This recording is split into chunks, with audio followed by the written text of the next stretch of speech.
Adrien Gindre nous rejoint. Bonjour Adrien. Bonjour Bruce. Votre invité ce matin est l'ancien Premier ministre Édouard Philippe. Bonjour Édouard Philippe. Bonjour. Merci d'être sur TF1 ce matin. On y voit un peu plus clair d'abord sur les seconds tours. Près de 220 candidats se sont retirés en vue du scrutin de dimanche. Vous aviez fixé une ligne, pas RN, pas LFI pour les électeurs.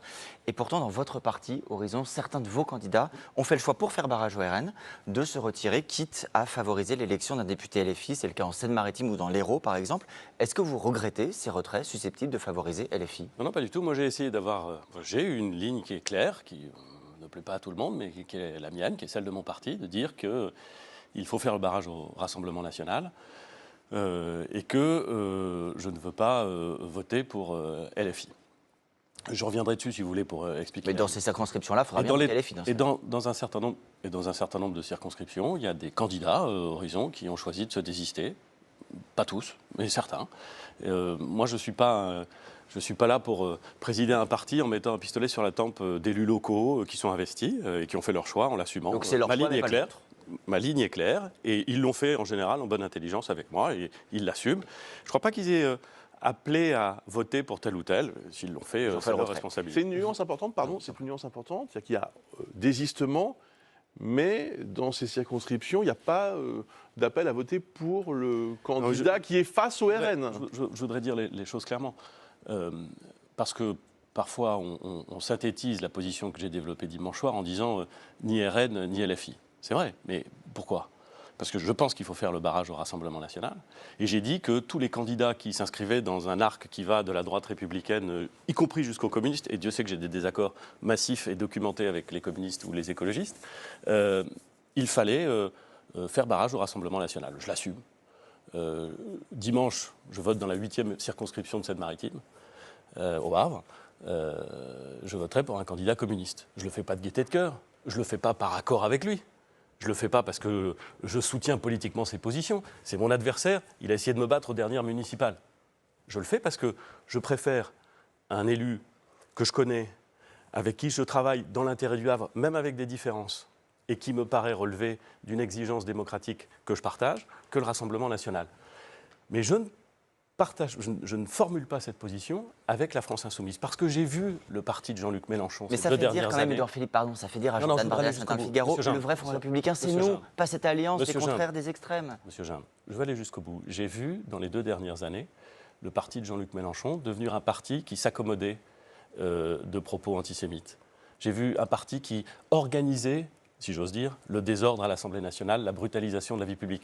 Je me permets de vous faire observer du reste que ce que je dis là, un certain nombre de responsables socialistes, M. Glucksmann, le disait pendant la campagne européenne. Et donc, je n'accepte pas cette utilisation, cet appel du pied au communautarisme religieux, je n'accepte pas cette brutalisation de la vie politique, ce non-respect des exigences démocratiques et républicaines. Et donc, je prends une position qui est claire, qui est ferme, qui peut être discuté. Je comprends parfaitement qu'il y a des gens qui ne soient pas d'accord avec moi, mais je crois qu'il est important dans ces situations d'avoir une ligne claire, et je la formule. Si on se projette, après dimanche, Édouard Philippe, on a bien compris que l'objectif c'était de faire barrage au RN, dans les urnes, et ensuite il y aura la question de l'Assemblée. Dès dimanche soir, le chef de l'État a évoqué l'idée d'un large rassemblement, il parlait du second tour.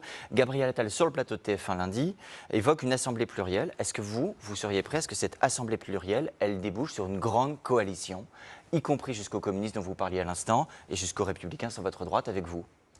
Écoutez, je veux bien qu'on fasse des calculs sur ce qui se passera après dimanche.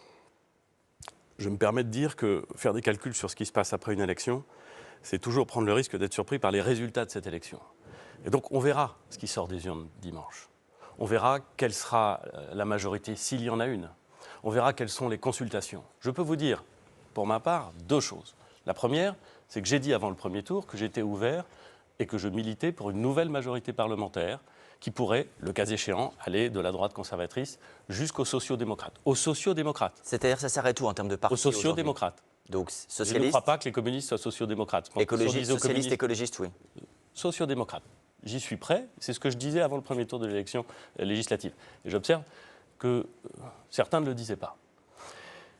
Compte tenu de ce que je vous ai dit s'agissant de LFI, il est évident qu'il ne peut pas, de mon point de vue, y avoir une discussion sur une coalition avec LFI. Je ne crois pas d'ailleurs que LFI y soit prêt. Mais moi, je ne l'accepterai pas. Ça peut prendre la forme d'un gouvernement de sursaut national, comme disait Xavier Bertrand lundi. J'ai bien compris que vous disiez on n'y est pas, sauf qu'il y a peut-être des choses à dire clairement aux électeurs sur quoi ça peut déboucher tout ça. Une chose à dire aux électeurs, et ils l'ont parfaitement compris, et ils n'ont pas besoin de nous pour l'entendre, c'est aller voter. Ils l'ont très bien compris. 70% des Français qui vont voter. Vous savez, les Françaises et les Français, j'entends tout ce débat sur les consignes de vote. Les Françaises et les Français savent très très bien ce qu'ils veulent faire.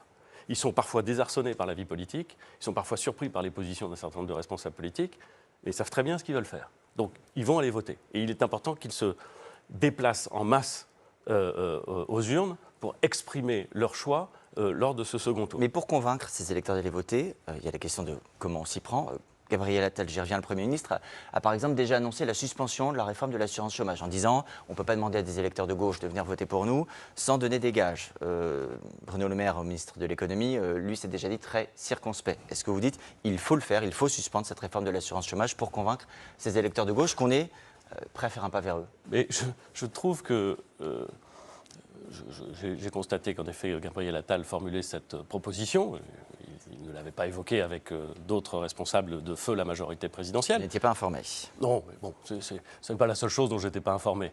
Puis je vais vous dire, ce n'est pas très grave. Hein, je pense que l'important, c'est plutôt la suite, à vrai dire.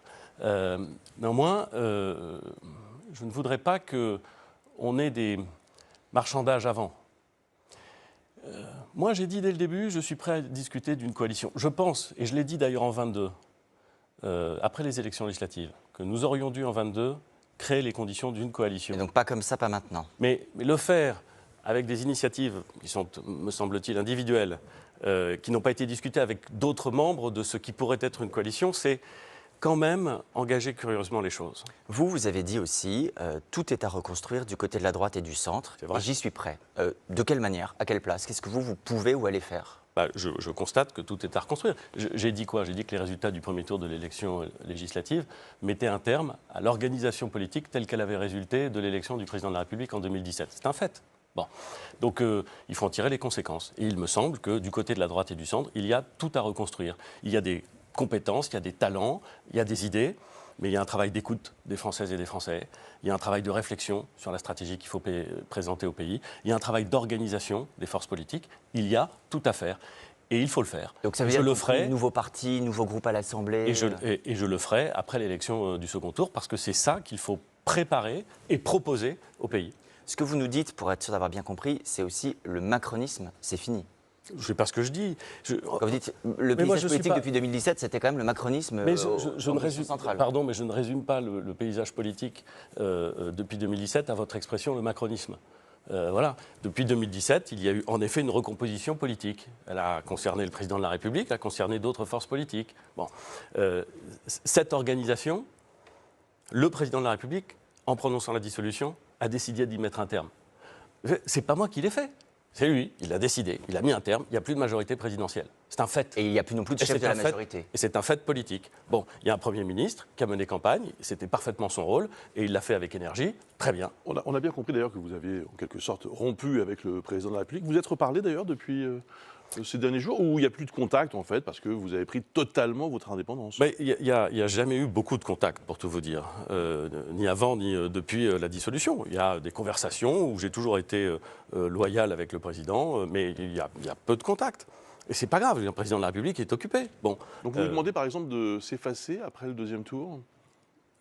S'il y a une coalition, il faut qu'il soit en retrait. Je ne demanderai jamais rien d'autre à un président de la République que d'être président de la République. Et uniquement président de la République. Que d'être président de la République. Plusieurs façons de l'être. C'est une responsabilité considérable, c'est une mission considérable que les Françaises et les Français lui ont confiée. Il a été élu par les Françaises et les Français. Il doit, en toutes circonstances, être président de la République, y compris après le second tour d'une élection législative, y compris dans l'hypothèse où la majorité qui résulterait des urnes ne lui conviendrait pas ou ne serait pas alignée sur ce qu'il croit. Il sera président de la République et il doit être président de la République. J'ai aucune espèce de remise en cause de ce principe. J'ai trop de respect pour les institutions, c'est sérieux ce dont on parle. Mais il vous a déçu.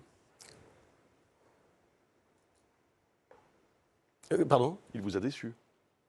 Disons que je ne suis pas toujours en accord avec lui. Bon, voilà, c'est la vie. C'est pas grave. Et vous voulez que je vous dise? Il n'est pas toujours en accord avec moi. Merci Édouard Philippe, merci à Adrien Gindre.